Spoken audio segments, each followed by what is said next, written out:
The live TV, सच सबसे आगे। PM cares fund जिसमें देश भर की जनता से करोड़ों का चंदा जुटाया गया, वो असल में सरकार का फंड है ही नहीं। तो मतलब सचमुच अब झोला उठाकर रफू चक्कर होने की तैयारी मोदी जी कर रहे हैं शायद। नमस्कार दोस्तों, मेरा नाम है जयंती झा और आप देख रहे हैं द लाइव टीवी। दोस्तों, प्रधानमंत्री cares fund, PM cares fund, ये फंड 27 मार्च 2020 को कोरोना काल के लिए prime minister citizen assistance and relief in emergency situations fund के तौर पर बनाया गया था। मोदी जी ने हाथ जोड़कर इस फंड में दान देने की अपील भी की थी बाकायदा।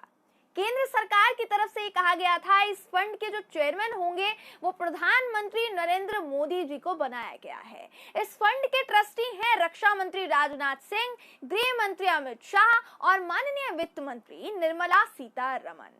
अब इन सब जानकारियों को देखने के बाद, ये जानकारियां मैं आपको इसलिए बता रही हूं क्योंकि इन सब जानकारियों को देखने के बाद, जानने के बाद कोई भी यही कहेगा कि भाई पीएम केयर भारत की मोदी सरकार की निगरानी के अंतर्गत ही आता है।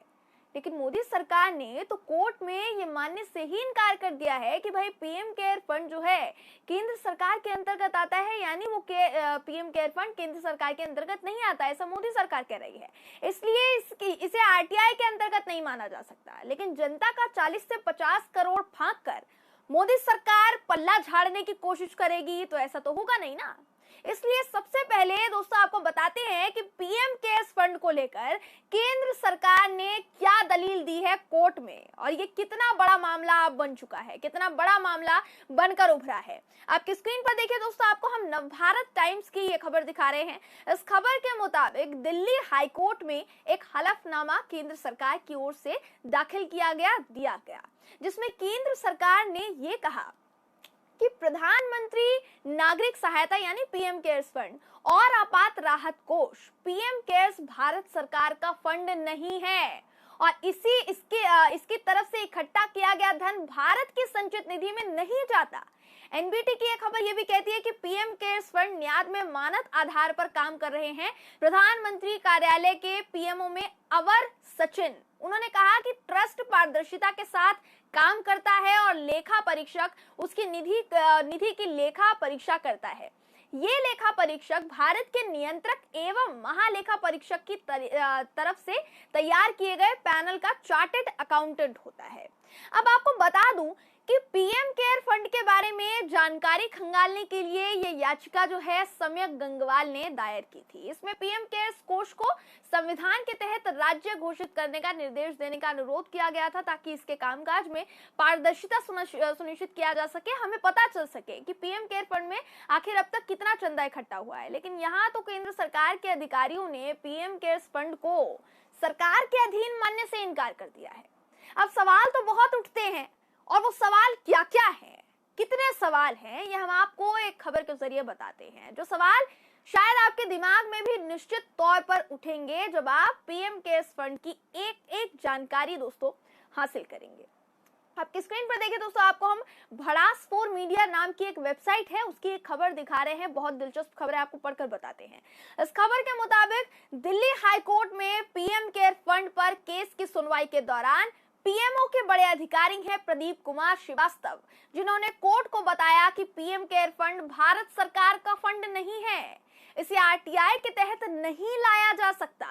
अब सवाल क्या क्या उठ रहे हैं दोस्तों, वो आपको इस खबर के जरिए हम बताते हैं, एक एक करके आपको सारे सवाल बताते हैं। पहला सवाल है, अगर ये भारत सरकार का फंड नहीं है तो इसके साथ प्रधानमंत्री शब्द क्यों जुड़ा हुआ है? पीएम केयर फंड इसको नाम क्यों दिया गया है? इसका नाम मोदी केयर फंड टाइप कुछ होना चाहिए था ना, होना चाहिए था।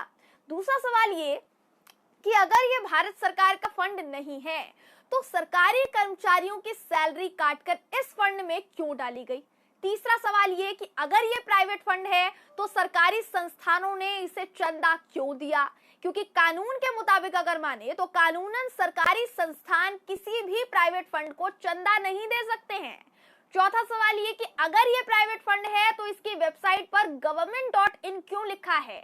क्या कोई भी प्राइवेट फंड अपनी वेबसाइट के लिए government.in प्लेटफॉर्म को इस्तेमाल कर सकता है? क्या इस सरकारी वेबसाइट का इस्तेमाल कोई भी कर सकता है?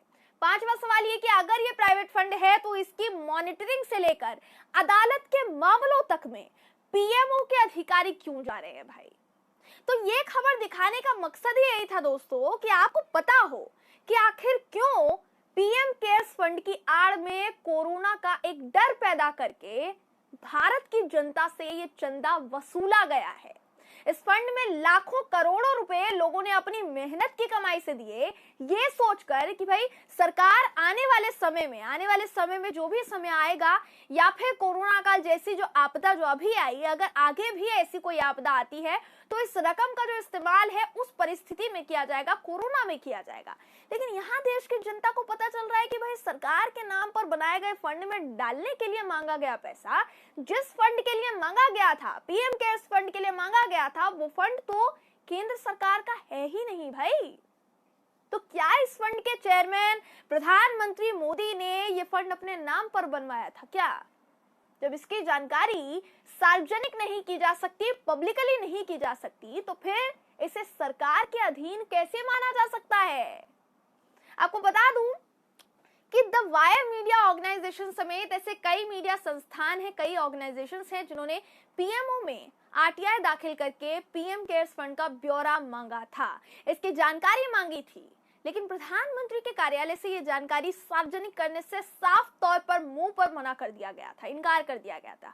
कह दिया गया था कि पीएम केयर्स फंड की जानकारी देने की अनुमति नहीं है, इसलिए इस आरटीआई को खारिज किया जाता है। स्क्रीन पर देखिए दोस्तों, हम आपको सबूत के तौर पर द वायर हिंदी की खबर दिखा देते हैं क्योंकि सारी चीजों के सबूत आपके सामने होने चाहिए। जिसके मुताबिक पीएम केयर्स फंड की गोपनीयता को लेकर विवाद बढ़ता ही जा रहा है। इस संबंध में जानकारी प्राप्त करने के लिए दायर किए गए कई सूचना का अधिकार यानी कि आरटीआई आवेदनों को खारिज करते हुए प्रधानमंत्री कार्यालय ने दावा किया है कि PM cares fund RTI act 2005 के तहत पब्लिक अथॉरिटी नहीं है, इसे सार्वजनिक नहीं किया जा सकता, इसलिए सूचना नहीं दी जाएगी। दोस्तों ये खबर इसी साल जून की है, ऐसे में आप खुद समझिए कि अब जो खबर सामने निकल कर आई है पीएम केयर फंड से जुड़ी, उसकी भनक तो काफी पहले ही लग चुकी थी। पहले ही अंदाजा लगाया जा सकता था कि भाई प्रधानमंत्री मोदी की सरकार जो है वो जनता के पैसों को उड़ा रही है, पचा रही है, क्योंकि अगर ऐसा नहीं होता तो मोदी सरकार इस फंड का ब्यौरा देने से क्यों घबरा रही थी, क्यों नहीं दिया गया? अब जाकर मालूम हुआ है कि भाई असल में ये एक घपला चल रहा था। जनता के 40 से 50 करोड़ प्रधानमंत्री मोदी की सरकार ने पचा लिए साफ तौर पर। अब सवाल तो हम पर भी उठ सकता है भाई कि हम 40 से 50 करोड़ किस बिना पर अंदाजा लगा रहे हैं। तो ये दैनिक भास्कर की खबर आपको स्क्रीन पर दिखा देते हैं दोस्तों। ये खबर पिछले साल की है, 2020 की ये खबर है, जब पीएम केयर्स फंड की शुरुआत की गई थी, उसे शुरू किया गया था। इस खबर के मुताबिक जितने भी लोगों ने दान किया, लगभग उस फंड के शुरू होने के 69 दिनों के भीतर पीएम केयर्स फंड में 9,690 करोड़ उसी वक्त जमा हुए थे 2020 में। अब एक साल बाद आप इस कीमत के कितने बढ़ जाने की उम्मीद लगाएंगे? जाहिर सी बात है कि इस कीमत ने अब तक तो आसमान की ऊंचाइयां छू ली होंगी और कांग्रेस की नेता है सुप्रिया सुलेत, उन्होंने भी ये दावा किया है। लेकिन फिर भी एग्जैक्ट अमाउंट कितना है ये तो तभी पता चलेगा जब सरकार इसकी जानकारी सार्वजनिक करेगी, पब्लिक करेगी। लेकिन सवाल यही है ना कि करेगी कैसे, क्योंकि मोदी सरकार ने तो इस बात से ही पल्ला झाड़ लिया है, पैसे पचा लिए हैं लोगों के। बहरहाल दोस्तों, इस खबर पर आपकी राय क्या है कमेंट के जरिए जरूर बताइएगा। अगर आपको ये वीडियो पसंद आई हो तो वीडियो को लाइक और शेयर करना ना भूलें। फिर मुलाकात होगी आपसे किसी ऐसी ही खबर के साथ, तब तक के लिए नमस्कार। द लाइव टीवी, सच सबसे आगे।